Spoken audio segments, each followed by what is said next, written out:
आप सभी का सोशियोलॉजी सीखो पर स्वागत है।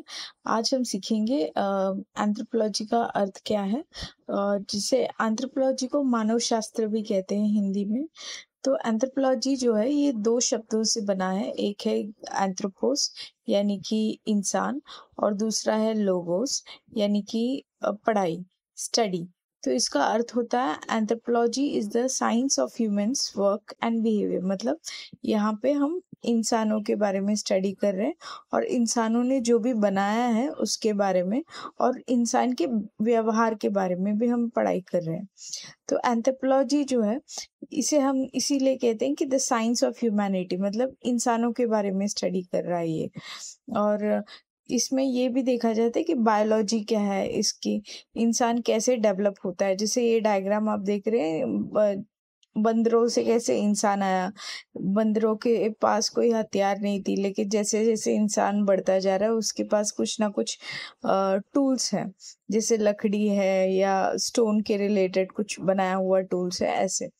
तो इसीलिए हम कहते हैं कि anthropology is the science of humanity which studies human beings in aspects ranging from biology, यानी कि ये इंसान का शरीर भी देख रहा है, उसकी हिस्ट्री को भी देख रहा है, और समाज को भी देख रहा है, और समाज में अलग अलग संस्कृतियों को भी देख रहा है, और साथ में इंसान और पशु के साथ, जानवर के साथ क्या अलग है ये भी देख रहा है। तो यानी कि ये एंथ्रोपोलॉजी जो है इंसान का पास्ट, प्रेजेंट और ये दोनों को भी देख रहा है।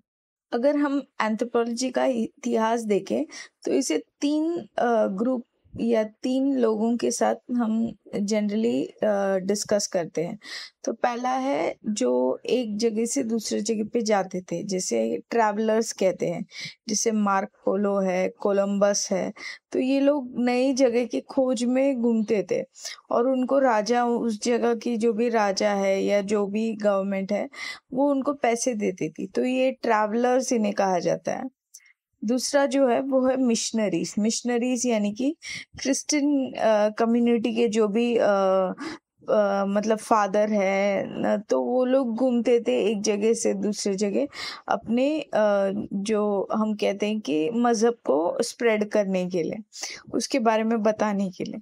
तो और तीसरा जो ग्रुप है वो है ट्रेडर्स। ट्रेडर्स यानी कि जो कुछ लेने खरीदने के लिए या अपनी जगह से कुछ खरीदने के लिए लेके जा रहे हैं, और वहाँ से अपने जहाँ पे जा रहे हैं वहाँ से भी कुछ ले रहे हैं।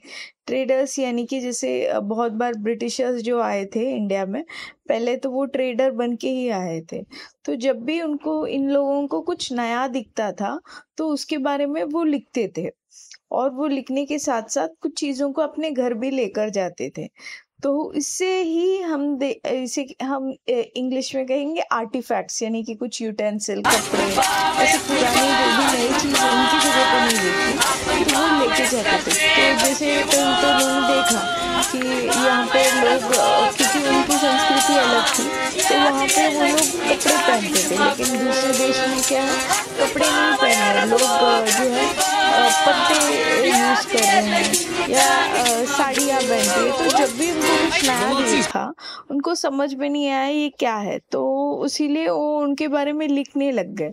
अब ये क्या है कि इन्होंने जो भी लिखा है वो सही है कुछ हद तक, क्योंकि उन्होंने बहुत बार लिखा है, लेकिन जब उन्होंने कुछ नया देखा तो कुछ लोगों ने नेगेटिव भी लिखा है, क्योंकि जो भी नया देखता है उससे डरते हैं, उसके बारे में अपने कल्चर से कंपेयर करेंगे, तो वो दूसरे कल्चर को हमेशा नीचा रखते थे या नीचा ही देखते थे। तो ये एक प्रॉब्लम था। उनका राइटिंग है, लेकिन इसे हम साइंटिफिक राइटिंग नहीं कहा जा सकता है, लेकिन ये राइटिंग बहुत हद तक एक बेस बनता है जो एंथ्रोपोलॉजी बहुत सारा इंटरप्रिटेशन है, यानी कि बहुत सारे ओरिजिन कहाँ से शुरू हुआ ये भी बहुत अलग अलग बुक्स में अलग अलग देखा जाता है। तो एक तो है जब भी इंसान, जैसे हमने देखा कि क्यूरियस है यानी कि इच्छुक है, दूसरे संस्कृति देखता है तो उसके बारे में लिखने लग गया, तो यहाँ से भी एंथ्रोपोलॉजी शुरू हो रहा है करके कह रहे हैं। फिर जो है हेरोडोटस जो है ग्रीक हिस्टोरियन, ज्योग्राफिकर, इनको फादर ऑफ हिस्ट्री भी कहा जाता है, इनके थ्रू भी शुरू हुआ है करके कह रहे हैं।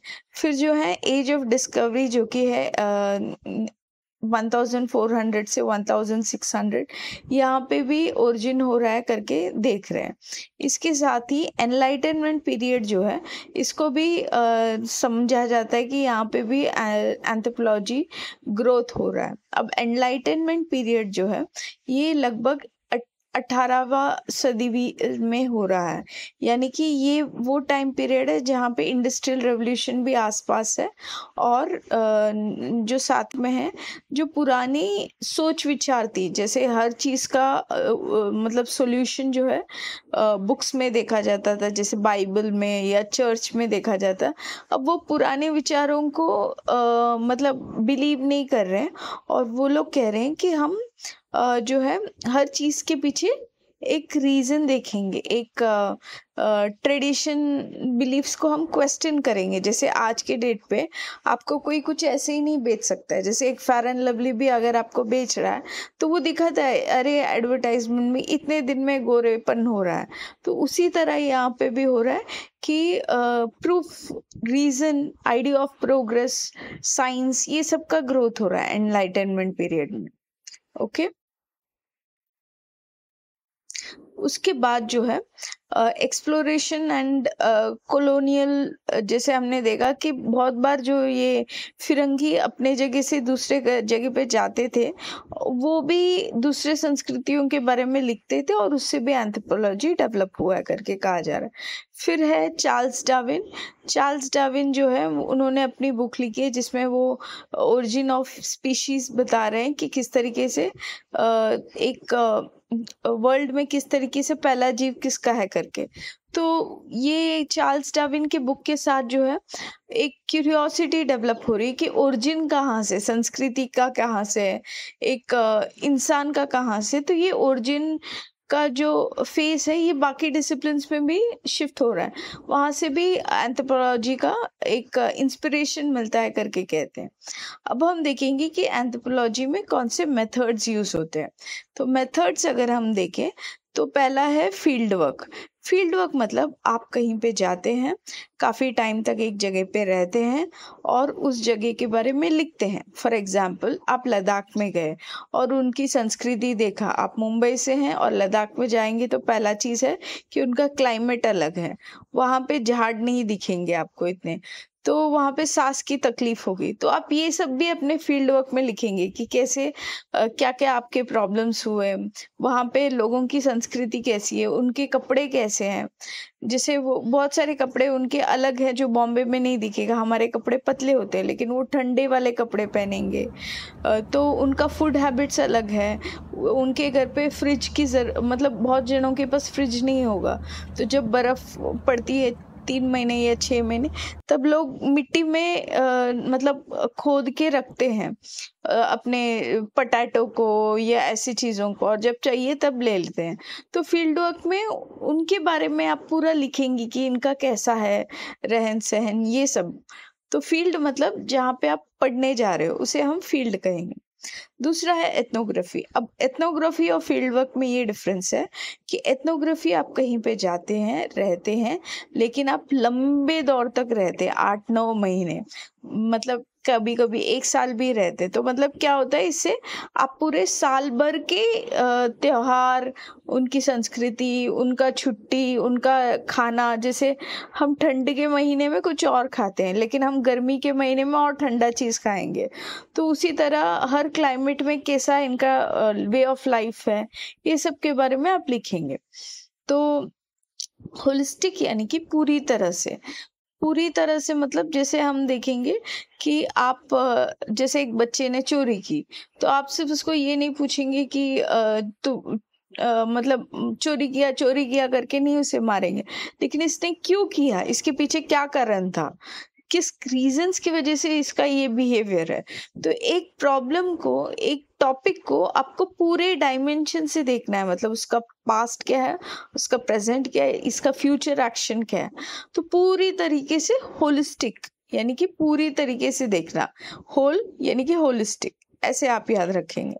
दूसरा है कंपैरेटिव। कंपैरेटिव मतलब जैसे आप ए और बी का कंपेयर कर रहे हैं, जैसे मैं यहाँ पे आपको जो फोटो में दिख रहा है कि एक लड़की जो है गांव की है, मतलब शहर की है, और एक दूसरे गांव के हैं।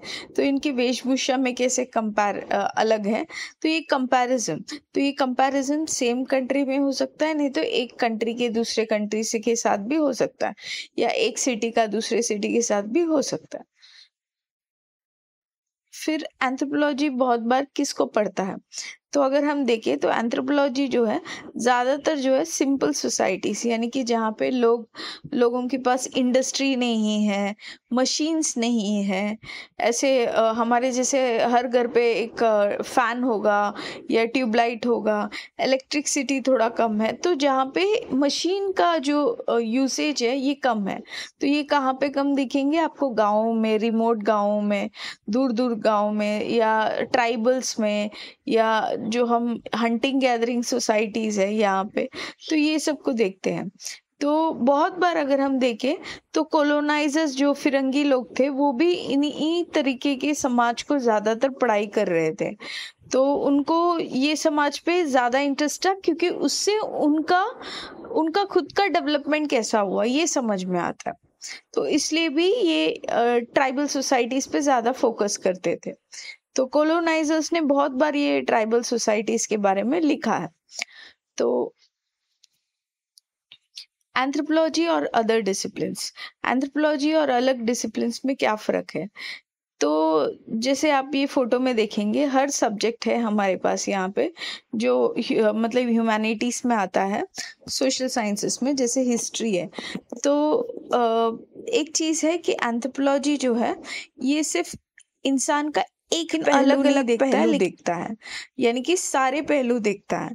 जैसे हम कैसे इसका उदाहरण में दूं तो हिस्ट्री जो है ये सिर्फ इंसान का पास्ट यानी कि इतिहास को देखेगा। साइकोलॉजी जो है वो इंसान का माइंड को देखेगा, सिर्फ इंडिविजुअल माइंड को बहुत बार। इकोनॉमिक्स जो है वो ह्यूमन कंजम्पशन पैटर्न को देखेगा, मार्केट में क्या डिमांड है, सप्लाई है, इसके बारे में देखेंगे। पॉलिटिक्स पावर के बारे में देखेगा। सोशियोलॉजी इंडस्ट्रियल सोसाइटी यानी कि औद्योगिक सोसाइटी में देखेगा। जियोग्राफी क्लाइमेट के बारे में। नेचुरल साइंस का भी अपना अपना लिमिटेशन है, केमिस्ट्री केमिकल्स के बारे में, फिजिक्स का जो एरिया है वो कुछ और। बायोलॉजी बॉडी को देखता है, जूलॉजी एनिमल्स को देखता है। तो साइंस, नेचुरल साइंस में भी अलग स्ट्रीम्स है जो इंसान का कुछ ही पार्ट्स को स्टडी कर रहा है। सेम विद लिटरेचर, लिटरेचर भी लैंग्वेज और ये चीज़ों में ही फोकस्ड है, फिलॉसफी, लॉजिक और थियरीज में फोकस्ड है।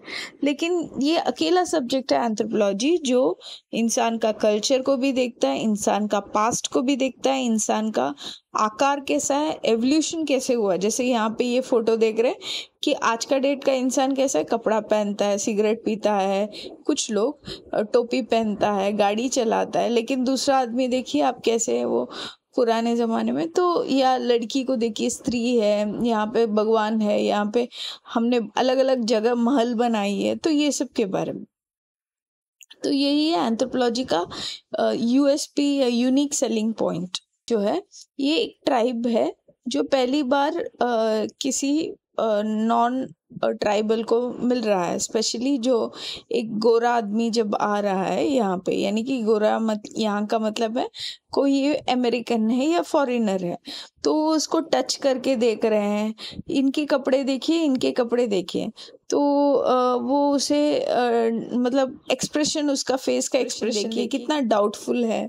तो वो टच करके देखता है, उसके बाल को टच करके देखता है, और फिर वो जो आदमी है उसको गिफ्ट भी देता है। वो एक मैच बॉक्स देते हैं इनको गिफ्ट में। तभी उनको बहुत बड़ी चीज लगती है कि आग इतने जल्दी से एक माचिस की कांडी से बन जाता है करके। तो वो आदमी और एक माचिस का मैच बॉक्स दे दो। तो ये दो कल्चर में की डिफरेंसेस को देख सकते हैं। साथ में ट्राइब्स जो है कैसे रहते हैं, उनका कपड़ा कैसा है, उनके हाथ पे देखिए बड़े बड़े लकड़ी है डिफेंस के लिए। तो ये सब देख रहे हैं। तो एंथ्रोपोलॉजी जनरली ऐसे ही सोसाइटीज में जाकर स्टडी करते हैं। ये जो है दूसरा फोटो, ये अंडमान का है, जो सेंटिलीज ट्राइब जिसे कहते हैं, जहाँ पे किसी को जाना अलाउड नहीं है।